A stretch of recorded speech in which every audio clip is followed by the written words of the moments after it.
June 1815. A single battle decides the fate of Europe. Rain falls on the muddy fields of Belgium. One man, once the most powerful in the world, stands watching as his empire crumbles before his eyes. This is not just the story of a battle. This is the story of how Napoleon Bonaparte, the man who crowned himself Emperor of Europe, met his downfall, and how a single day at Waterloo changed history forever. Napoleon was no ordinary ruler. He rose from obscurity, a poor Corsican soldier, to dominate Europe through brilliance, charisma, and sheer willpower. He defeated kings, reshaped nations, and rewrote the rules of power. By 1810, his empire stretched from Spain to Poland. But ambition has a price, and for Napoleon, that price was war without end. By 1812, his luck began to crack. His disastrous invasion of Russia destroyed his army. Defeat followed defeat. In 1814, he was forced to abdicate and exiled to the tiny island of Elba. The world thought it was over. But for Napoleon, it was only the beginning of his final gamble. In March 1815, he escaped exile and returned to France.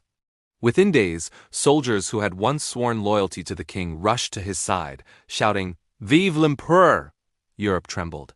Once again, Napoleon had seized power without a single shot fired. But across the continent, his enemies united. Britain, Prussia, Austria, and Russia, four empires with one goal: destroy Napoleon once and for all.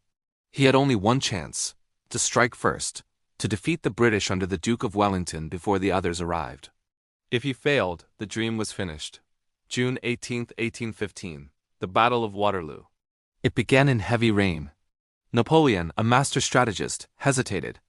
The ground was too soft for his cannons. That delay, just a few hours, gave his enemies time to prepare. When the battle finally began, the fighting was brutal. Fields turned to swamps. Smoke filled the air. At first, Napoleon's men pushed forward. But one decision changed everything: the arrival of Prussian reinforcements on his flank. The tide turned. Wellington's army held. Napoleon's Imperial Guard, his most elite soldiers, advanced one last time, silent, fearless, unstoppable. But when the British lines opened fire at point-blank range, even the Guard faltered. When they retreated, the army broke. Napoleon's legend collapsed in a single hour. By nightfall, the fields of Waterloo were littered with tens of thousands of bodies.